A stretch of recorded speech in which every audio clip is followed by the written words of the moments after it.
Bismillahirrahmanirrahim. Assalamualaikum warahmatullahi wabarakatuh. Perkenalkan, nama saya Naila Ramadhani dari kelompok 3 dengan NIM 241011173200022 dari jurusan Pendidikan Bahasa Inggris dengan mata kuliah belajar dan pembelajaran yang diampu oleh dosen Ibu Rianti Rachmayani Jamai.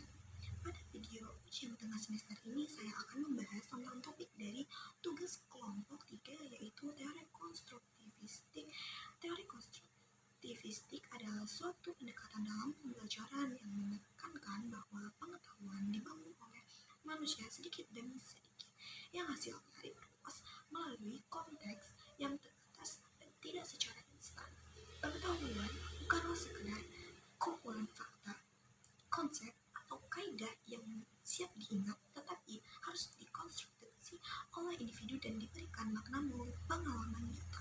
Proses belajar terjadi ketika seseorang menghubungkan informasi baru dengan pemahaman yang sudah ada, sehingga makna dan pemahamannya terus berkembang. Tujuan penggunaan pendekatan konstruktivisme dalam pembelajaran adalah untuk membantu meningkatkan pemahaman siswa. Konstruktivisme memiliki ketertarikan yang erat dengan metode pembelajaran penemuan discovery learning dan belajar bermakna meaningful learning. Kedua metode pembelajaran ini berada dalam konteks teori belajar kognitif. Konstruktivisme adalah pembelajaran yang memberikan leluasan kepada peserta didik untuk membangun pengetahuan mereka sendiri atas rancangan model pembelajaran yang dibuat oleh guru. Mustafa dan Rosdianto 2021. Dalam paradigma pembelajaran konstruktivisme dapat menggunakan penyajian berupa simulasi permasalahan yang terjadi di lapangan. Berikut adalah penerapan teori konstruktivistik dalam pembelajaran yang menghadapi beberapa tantangan. Salah satunya adalah waktu pembelajaran yang lebih lama karena siswa harus membangun pemahaman mereka sendiri. Proses belajar dapat menjadi lebih lambat dibandingkan dengan metode tradisional yang berbasis ceramah.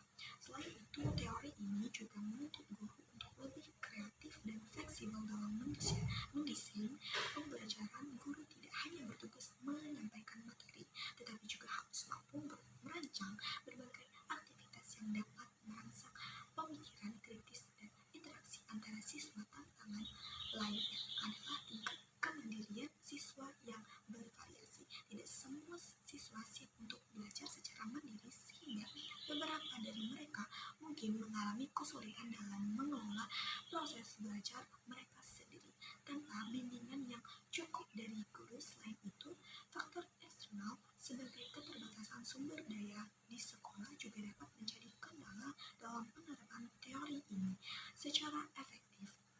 Misalnya, kurangnya fasilitas belajar dan mendukung eksplorasi dan eksperimen dapat menghambat pembelajaran berbasis konstruktivisme. Kemudian, beberapa faktor seperti pengetahuan awal, kemampuan kognitif, dan lingkungan sangat berperan dalam proses konstruksi makna. Argumentasi para konstruktivis memperlihatkan bahwa sebenarnya teori belajar konstruktivisme telah banyak mendapat pengaruh dari psikologi kognitif, sehingga dalam batas tertentu aliran ini dapat disebut juga neokognitif. Konstruksi pengetahuan yang dimaksudkan dalam pandangan konstruktivisme yaitu pemaknaan realitas yang dilakukan setiap orang ketika berinteraksi dengan lingkungan dalam konteks. Demikian, konstruksi atau pemaknaan terhadap realitas adalah belajar itu sendiri dengan asumsi sebagai ini. Sebetulnya konstruksi meletakkan pada pengakuan akan hakikat manusia sebagai homo creator yang dapat mengkonstruksi realitasnya sendiri.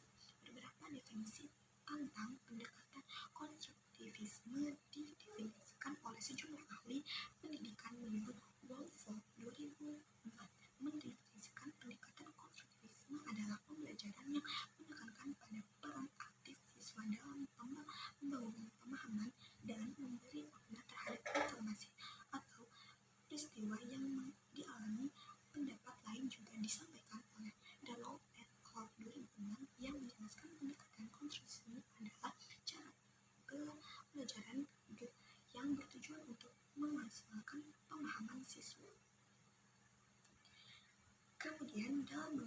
solusi tersebut, peran guru sangat penting dalam pembelajaran berbasis konstruktivisme. Guru berperan dalam mendorong siswa berpikir kritis. Hal ini dilakukan dengan memberikan pertanyaan-pertanyaan reflektif, memfasilitasi dan diskusi, serta merancang aktivitas yang memungkinkan siswa mengeksplorasi berbagai konsep secara mendalam.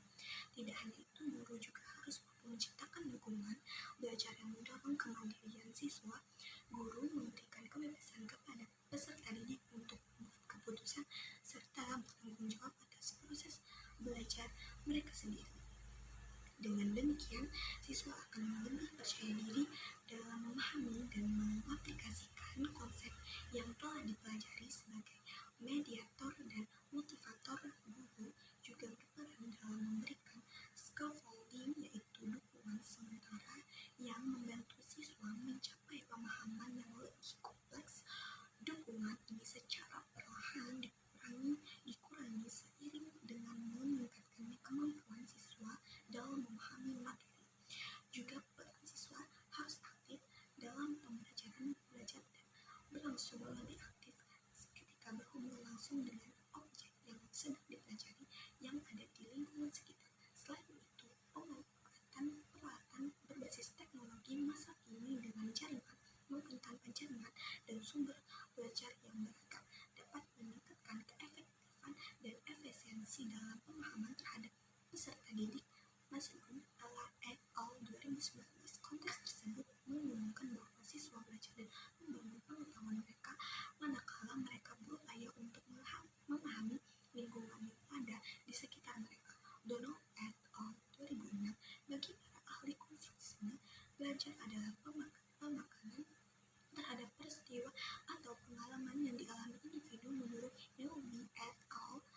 2000, mengamuk akan pendidikan harus dipelajari sebagai proses transisi pengalaman yang berlangsung secara kontinu. Terakhir, pembahasan dalam penelitian ini masih cukup